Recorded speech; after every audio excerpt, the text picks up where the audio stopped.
Assalamualaikum warahmatullahi wabarakatuh. Selamat sore teman-teman semuanya. Di sini kami dari Kelompok 3 mempresentasikan tentang materi etika dalam kesehatan digital dan kecerdasan buatan. Studi kasus IBM Basis Teknologi. Perkenalkan, di sini saya Pradiyana dari Kesehatan Masyarakat, ada Safa dari Kesehatan Masyarakat dan anggota dari Kedokteran Hewan. Oke, jadi pendahuluannya ada AI sendiri adalah pemrograman yang belajar melalui peristiwa dan memprogram ulang. Jadi AI itu suatu pemrograman yang belajar dari kasus-kasus yang udah datanya udah pernah diinput ke AI itu sendiri. Jadi dia tuh dia proses sesuatu atau menjawab sesuatu itu berdasarkan dengan data yang udah ada yang ada pada dirinya. Habis itu IBM sendiri adalah sistem berbasis kecerdasan buatan AI yang dirancang untuk membantu dokter untuk mengambil keputusan dalam pengobatan kanker. Jadi AI dalam pengobatan kanker ini dikembangkan di Amerika Serikat untuk membantu mempercepat diagnosis dari AI itu sendiri kepada pasien. Ya, tujuan kami menelusuri studi kasus ini adalah untuk mengetahui bagaimana sih sistem IBM itu dalam dunia kesehatan. Terus mengetahui kan AI tidak selalu berjalan terus, jadi kita ingin mengetahui dilema yang terjadi saat penggunaan IBM ini di dunia kesehatan. Ketiga adalah mengetahui dampak positif dan negatif penggunaan AI yaitu IBM itu sendiri di dunia kesehatan. Lanjut, untuk sistem dan pengertian IBM itu adalah perusahaan ya. Jadi dia mengeluarkan Watson Technology atau WFO yang diwujudkan pada tahun 2011, di mana menggunakan Natural Language Processing atau NLP dengan fungsi untuk menganalisis data medis yang terstruktur dan tidak terstruktur. Di mana di situ untuk membantu keputusan pengobatan kanker. Nah, WFO ini memberikan tiga kategori rekomendasi untuk dokter, yaitu ada recommended, for consideration, dan not recommended, yang dimana direkomendasikan. Terus yang kedua ada dipertimbangkan kembali, yang ketiga ada tidak disarankan. Terus IBM ini telah digunakan di berbagai negara, salah satunya ada Amerika Serikat, Korea Selatan, Thailand, Bangladesh, terus India, Cina. Salah satu contohnya di India itu mengadopsi IBM BMO ini yang mengadopsi itu Manipulator Hospital, yang dimana untuk meningkatkan kualitas pengobatan kanker di India. Lalu dari penelitian tersebut India itu telah meneliti IBM ini, cara kerjanya itu sesuai apa yang akan disarankan oleh dokter semestinya. Itu sekitar 73%.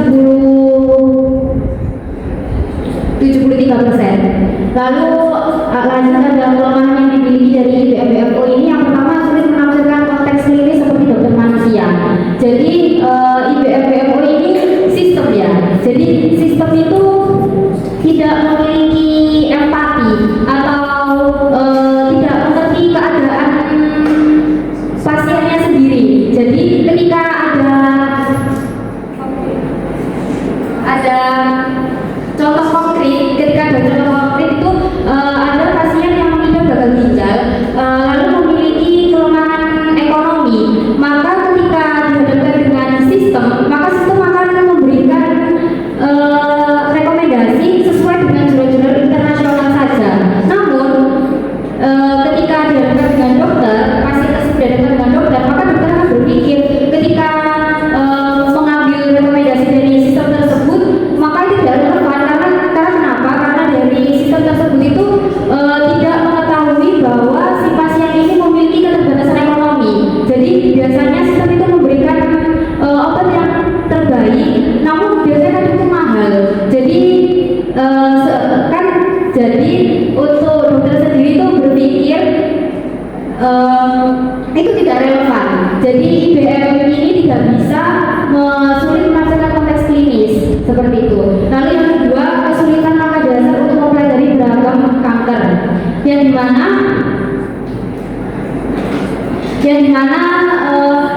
UNC Universitas North California pada tahun 2017 itu telah ada berita dari Amerika pada tahun 2017 itu telah meliput bahwa IBM ini tuh memberikan penanganan yang salah. Karena kenapa? Ternyata pas diselidiki bukan karena adanya pasien yang sakit setelah mendapatkan pengobatan dari rekomendasi WFO ini, melainkan karena salah satu dokter itu mengeluh. Jadi dokter itu mengeluh karena IBM ini tidak dapat memberikan rekomendasi sesuai untuk membantu keputusan pengobatan kanker. Nah di sana kenapa IBM WFO ini tidak siap untuk memberikan rekomendasi? Karena kesulitan angka dasar untuk mempelajari berbagai kanker. Karena kanker itu banyak ya, jadi step by stepnya itu beda-beda. Jadi IBM itu kadang itu bingung, apalagi ketika banyak penyebab kayak penyebab dari kanker rahim, ada penyebab dari ini, jadi semua itu berbeda-beda.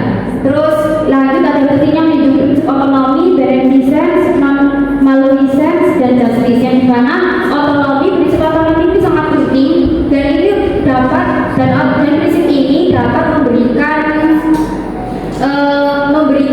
IBM WFO ini informasi yang lebih jelas, yang dapat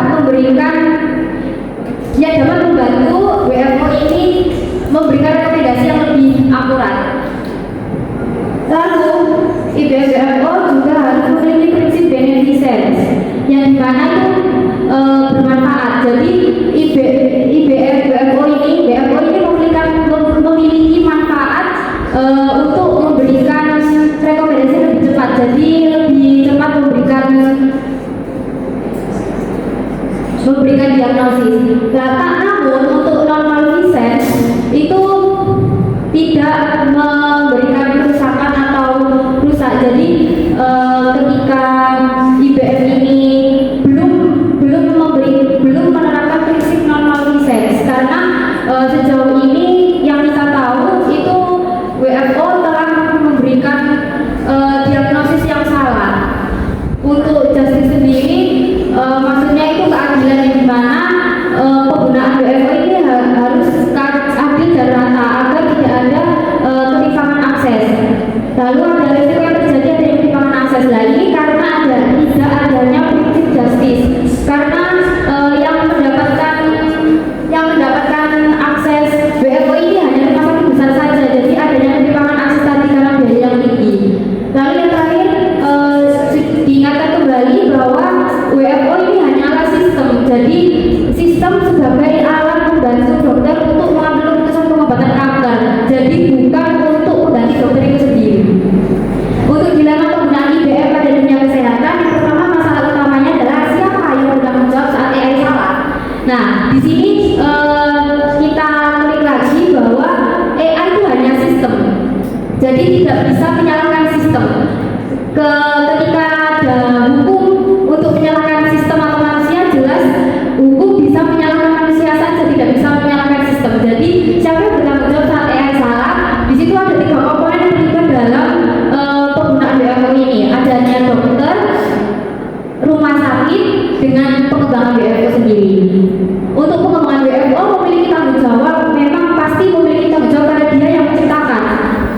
Namun tanggung jawabnya hanya untuk pengecekan apakah sistem ini sudah berjalan dengan baik atau sistem ini sudah sesuai dengan apa yang direncanakan. Untuk yang rumah sakit memiliki 2 tanggung jawab, yaitu tanggung jawab terhadap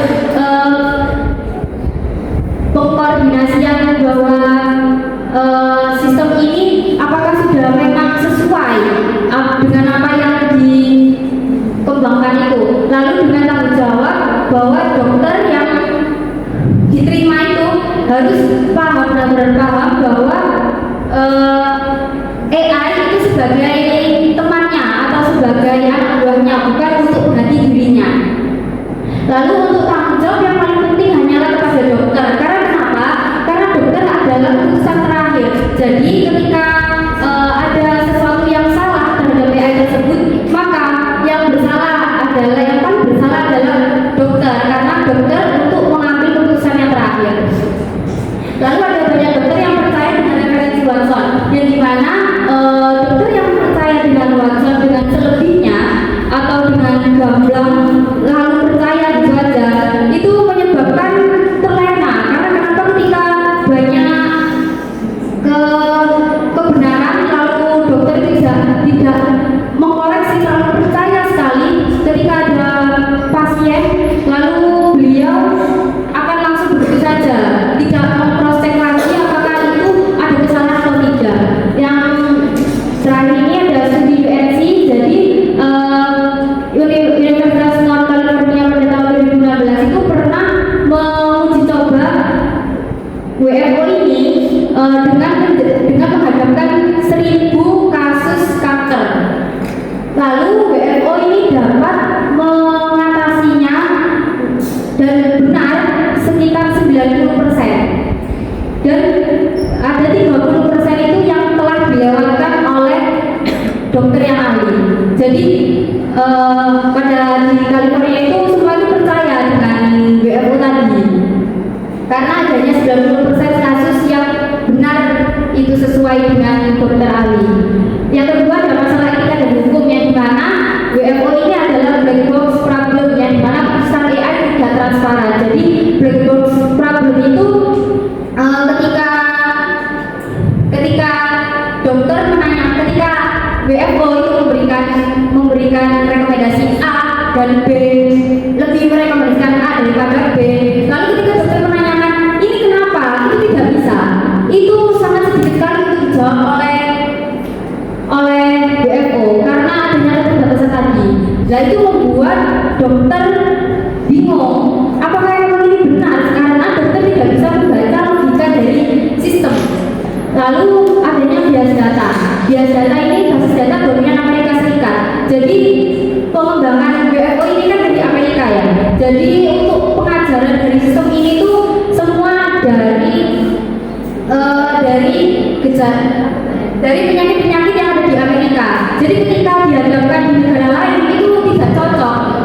Contohnya ketika di Cina itu ketika di pasien Cina yang menggunakan WFO itu banyak kegagalan karena pernah adanya WFO ini menyarankan obat yang memang dilarang oleh pemerintah Cina.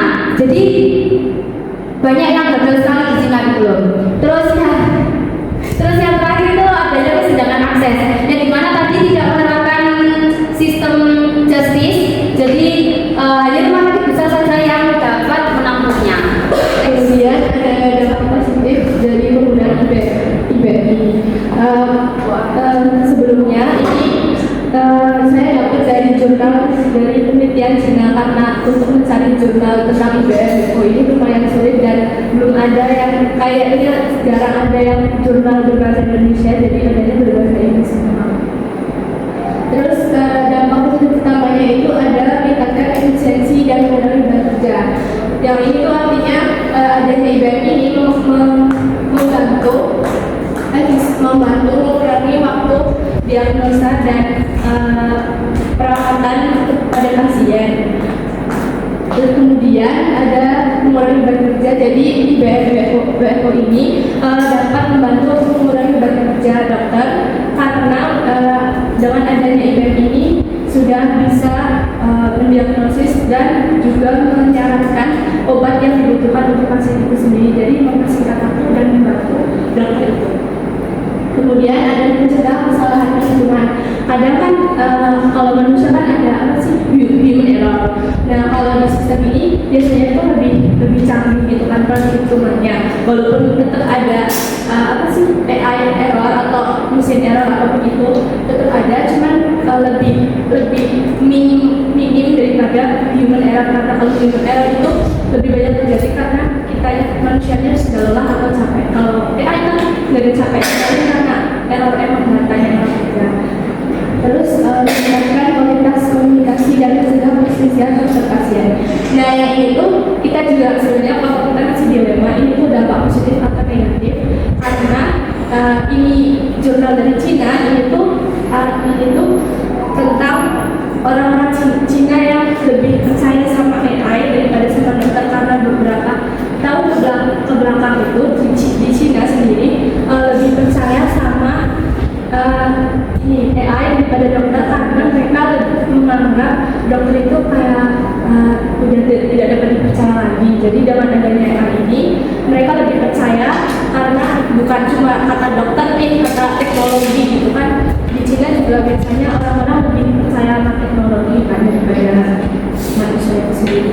Terus mengurangi beban pasien, mengurangi beban pasien ini artinya si pasien ini jadi nggak usah karena ini lagi-lagi karena ini di Cina, jadi di pasiennya itu jadi nggak terlalu mikirin tentang biaya untuk mahal-mahal itu kan kadang sama dokter kan karena ininya lebih banyak sesinya itu lebih banyak uang karena pakai AI ini mereka tuh jadi kayak sekitar gitu loh perawatannya jadi tuh nggak usah bayar mahal-mahal. Terus yang kelima itu meningkatkan profesionalitas dokter juga. Di Cina ini AI IBFPO ini sangat membantu para dokter muda di Cina karena lebih cepat dalam mendiagnosa dan merekomendasikan solusi untuk penyakit tersebut.